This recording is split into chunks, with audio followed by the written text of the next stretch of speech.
दर्शना की रसोई में आपका स्वागत है। आज मक्के की रोटी और सरसों का साग बनाएंगे। क्या आप जानते हैं चने का साग कैसे बनता है और कितना अच्छा कैसे बनता है कि आप उंगलियां चाटते ही चले जाएं। चलिए इसके लिए हम आपसे बताते हैं कि ये चने का साग हम कैसे बनाते हैं और बहुत ही टेस्टी कैसे बनाते हैं। चने का साग बहुत ही फायदेमंद होता है। पहले तो ये वजन कम करता है, दूसरा ब्लड प्रेशर को भी कंट्रोल करता है और तीसरा ये आँखों की रोशनी को भी ठीक रखता है। इसलिए चने का साग जाड़े के सीजन में ही आता है। इसे खूब सेवन करना चाहिए, लेकिन हाँ बस सफाई का बहुत ध्यान रखना चाहिए। इसलिए इसको बनाकर खाना बहुत ही फायदेमंद होता है। अक्सर लोग तरह तरह से बनाते हैं और आज जो मैं बना रही हूँ इसकी रेसिपी आप पूरी देखिएगा। फिर इसको खूब धुल लीजिए। इसमें घास पत्ती अलग से रहती है, उसे सब निकाल दीजिए। मोटी डंठल उसे तोड़ के फेंक दीजिए और जो अच्छे अच्छे हैं उन्हें आप धुल कर रख लीजिए। फिर इस तरह से कुकर रख लीजिए, उसमें पानी डालिए, साग डालिए और इसे 2 सीटी लगाकर उबाल लीजिए। इस तरह से इतना लंबा इसका काम होगा, धुलाई तोड़ाई दिखाई सब करने के बाद फिर इसे आपको उबालना पड़ेगा। इतना ये खाली साग को साफ करने का हुआ तरीका। फिर इसमें हम 3 कप पानी डाल देंगे और 4 टमाटर रख देंगे इसके अंदर, 2 हरी मिर्च। इनको हम 2 सीटी लगाकर उबाल लेंगे। साग बनाना तो बहुत अच्छा है, बनता भी बहुत बेहतरीन है और फ़ायदा तो उसका 100 में 100% होता है। तो क्या है कि बनाने में पहले उसकी सफाई का बहुत ध्यान देना होता है, इसलिए हम पहले ही बता दिए कि इसको खूब साफ़ करना। देखिए 2 सीटी लगाने के बाद साग एकदम पक चुका है और हम इसको इधर अभी दिखाते हैं कितना बढ़िया साग पक गया है। ये देखिए टमाटर हम निकाल कर अलग करके रख देंगे। इस तरह से आप मिर्ची जितना ज़्यादा डालना चाहते हो तो डाल सकते हैं। हमने अभी 3 मिर्ची डाली है, आगे चलकर अभी और भी मसाला हम डालेंगे, लेकिन अभी हमने उबालने में सिर्फ 3 मिर्ची ली है हरी। अब देखिए साग का जो पानी रहेगा इसको भी हम अलग कटोरे में रख देंगे। फिर हम इसको यूज़ में लेंगे ग्रेवी में। देखिए एकदम गल गया है साग, अब इसमें कोई कमी नहीं, पानी भी इस्तेमाल करेंगे और सब कुछ। ये देखिए कम से कम 4-6 मिर्ची है और ये 5-6-7-8-10 कलियाँ लहसुन है, थोड़ा सा अदरक है। इनको हम बढ़िया खूब स्मूथ पीस के रख देंगे। इसमें कई सिस्टम होते हैं बनाने में, उसको सब पीस कर अलग रख कर तैयारी कर कर तभी बैठा जा सकता है, तब हम उसे बनाएंगे। अब ये जो साग उबले हुए थे इन्हें खूब स्मूथ तो नहीं पीसेंगे, एकदम चंदन सा नहीं है, यहाँ दरदरा थोड़ा सा पीसेंगे। ये देखिए इस तरह से पीस पीस के हम अलग निकाल लेंगे। देखिए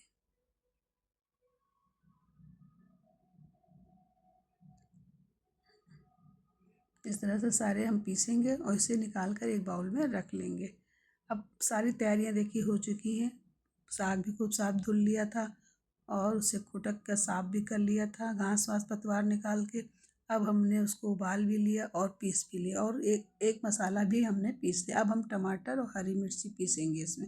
छिलका हटाने की कोई ख़ास ज़रूरत नहीं है, आप मिक्सी में पीसेंगे तो इसके छिलके भी पिस जाते हैं आसानी से। ये देखिए पिस गया, इसको भी हम रख देते हैं।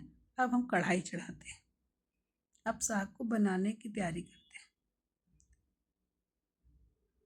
इस तरह से थोड़ा सा इसमें तेल ज़्यादा पड़ता है, इसलिए ज़्यादा ही डालिए, कम नहीं डालिएगा।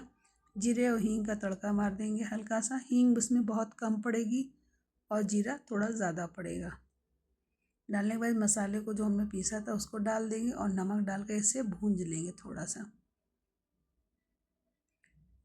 अब इसे भूंजना है हमें जब तक कि थोड़ा सा तेल ना छोड़ दे। गैस को हम धीमा रखेंगे, बहुत तेज़ पे मसाला को नहीं भूंजेंगे क्योंकि फिर मसाला जल्दी जाता है, भूंजता बहुत कम है। इससे धीमी आंच पे भूनने पे मसाले का स्वाद ही कुछ अलग रहता है, इसलिए धीमी ही आंच में इसे हम भूंजेंगे। इसका स्वाद बहुत ही बढ़िया आएगा इस तरह से। अब इसमें हम आधा चम्मच हल्दी डालकर फिर से भूंजेंगे और अच्छी तरीके जब तक कि हल्दी की खुशबू ख़त्म ना हो जाए, क्योंकि हल्दी कच्ची होती है कभी कभी, तो बाज़ार की हल्दियाँ तो उसे भूनना बहुत ज़रूरी होता है। वैसे भी तो हम हर मसाले में पहले ही हल्दी भूनते हैं, इसलिए कि हमारी आदत भी है, क्योंकि हल्दी भून भी अच्छी तरीके से जाती है।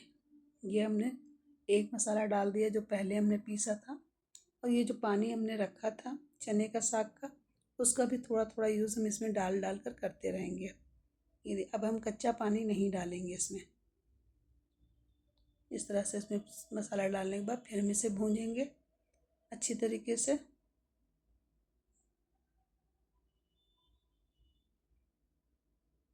जब तक मसाला भुन नहीं जाएगा, देखिए इस तरह से तेल ना छोड़, देखिए तेल छोड़ दिया ना। इस तरह से जब मसाला तेल छोड़ देता है तभी मसाले में खुशबू एक प्रकार से आने लगती है। खुशबू जब आती है तभी समझ जाइए कि मसाला भुंजा है। अगर खुशबू अच्छी नहीं आ रही है, लोग बाहर से आकर भी बता देते हैं वाह क्या खुशबू है, क्या बन रहा है। इसी तरह से कि खुशबू बहुत अच्छी आनी चाहिए। अभी हमें लग रहा है थोड़ा सा मसाला और भुन जाए तो और ज़्यादा अच्छा होगा। देखिए अब भुन गया। अब हम इसमें ये पालक सॉरी चने का पिसा हुआ साग डाल देंगे, जो पिसा के हमने रखा था। डालने के बाद फिर हम इसको भी अब यहाँ पर आकर बहुत अच्छी तरीके से चलाएं, क्योंकि साग देखिए उबला हुआ है तो इसमें ज़्यादा देर पकाने की ज़रूरत नहीं पड़ेगी, क्योंकि मसाला ही मेन होता है इसका। मसाले को खूब जम कर भूंजिए। जितना बढ़िया आप मसाला पानी डाल डाल कर भूंजेंगे उतनी ही अच्छी सब्जी बनेगी। अब यहाँ पे आकर हम इसको भी खूब अच्छी तरीके से खूब भूंजेंगे।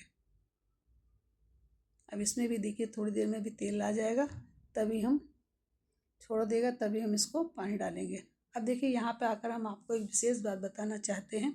जितनी गाढ़ी जितनी पतली आपको ग्रेवी रखनी हो, ग्रेवी उसी हिसाब से आप इसमें पानी डालिएगा। ये देखिए मसाला भून जाने बाद सब भून दिया। अब हमने इसमें थोड़ा सा पानी डाल दिया है। हमें जितना रखना था गाढ़ा उतना ही रखना है। बहुत लोग बहुत पतला खाते हैं, बहुत लोग ठीक मोटा खाते हैं, तो हिसाब से अपने हिसाब से यहाँ पर ग्रेवी को आपको अपने हिसाब से ही रखना है। यहाँ पर आकर इसमें देखिए कोई ख़ास मसाला नहीं था, वही लहसुन मिर्चा अदरक वो पेस्ट था, एक टमाटर और मिर्ची का पेस्ट था, और कुछ हमने नहीं डाला। धनिया ये प्याज वगैरह कुछ भी नहीं। देखिए इतनी बेहतरीन खुशबू आ रही है सब्ज़ी की कि मैं आपसे क्या बताएं, क्योंकि चने के साग में बहुत कुछ डाल देने से उसका टेस्ट अलग हो जाता है और फिर स्वाद उसका चने के साग का अच्छा नहीं लगता। अब इसके बाद अभी हम इसमें खूब भूंजेंगे, इसको पकाएंगे जब तक ये बढ़िया तेल ना छोड़ देगा। जब बढ़िया सा तेल छोड़ने लगेगा, पानी डाल दिया, देखिए धीरे धीरे तेल ऊपर आने लगा है। इस तरह से खूब भूंजेंगे पानी डाल डाल कर थोड़ा थोड़ा। फिर ये देखिए अब बहुत बढ़िया सब्जी एकदम बनकर तैयार हो जाएगी। अब हम इसके तड़के की तैयारी कर लेते हैं।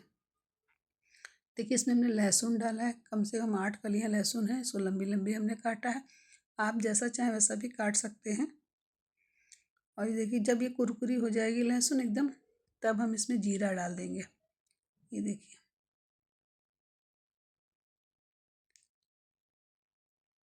अब देखिए जीरा डाल देंगे। जीरा थोड़ा ज़्यादा डालिएगा, और चाहें तो आप खड़ी मिर्ची भी डाल सकते हैं, क्योंकि मिर्ची बहुत पहले से पड़ चुकी है, हम इसलिए नहीं डाल रहे हैं। आप चाहें तो डाल सकते हैं, ऊपर से 2 लाल मिर्च खड़ी आप तड़का दे सकते हैं। ये देखिए इस तरह से देखिए हम दाल के ऊपर तड़का लगा देंगे।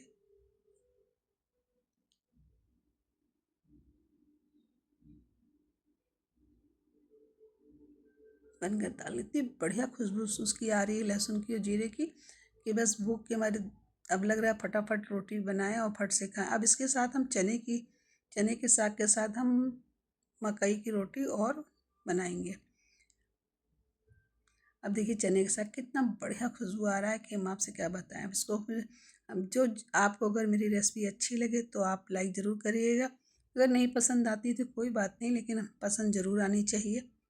अगर मेरे चैनल पर नए हैं तो सब्सक्राइब करना प्लीज़ नहीं भूलिएगा। ये देखिए हमने मक्के का आटा ले लिया है, इसमें हमने कुछ भी नहीं डाला है अभी, बस एक आधे से भी कम, जैसे आलू का तिहाई एक हिस्सा, पूरा भी आलू नहीं ना आधा, ज़रा सा आलू। ये हमने 2 3 4 रोटी का आटा हमने ले लिया। कम से अगर वजन में किया जाए तो 100 150 ग्राम से ज़्यादा नहीं आटा है। और एक टुकड़ा आलू का समझ लीजिए भाग है, इसमें हमने डाले से एकदम रुई जैसी रोटी बनेगी, बिल्कुल कड़ी नहीं बनेगी, मतलब गेहूँ के आटे से भी मुलायम रोटी बनेगी। इस तरह से हम इसको खूब बढ़िया गर्म पानी डाल डाल के, खौलता पानी हाथ में ना लग जाए इसलिए उसमें डाल दे रहे हैं, और इस तरह से खूब इसको मसलेंगे। जितना बढ़िया हम मसलेंगे उतनी ही अच्छी रोटी बनेगी। एकदम रुई जैसा आटा सनेगा तो रुई जैसी एकदम रोटी बनेगी। ये देखिए अब हमने इसको गूँथ कर रख दिया है। अब हम गैस पर तवा चढ़ा चुके हैं, इस पर हम डाल देखिए गोल गोल रोटी हमने बेल दी है और इस तरह से बेलने के बाद फिर इसको हम सेकेंगे।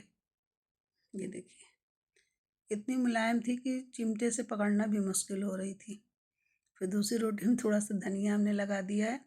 बच्चे कह रहे थोड़ा धनिया लगा दो मम्मी, अच्छी लगती है, तो वही डाल दिया हमने, धनिया लगा दिया है। और इसको भी हम देखिए फुला के दिखाएंगे। ज़्यादा तो नहीं फूलती है लेकिन मुलायम बहुत ही रहती है। मक्की की रोटी बहुत कम ही पूरी तरीके से फूल पाती है। बहुत तेज पकड़ से ही पता चल रही है कि रोटी बहुत ही मुलायम बन रही है। अब देखिए कितनी बढ़िया सब्जी और रोटी बनकर तैयार हुई अचार के साथ। जिसके साथ भी आप खाएंगे आपको बहुत पसंद आएगी।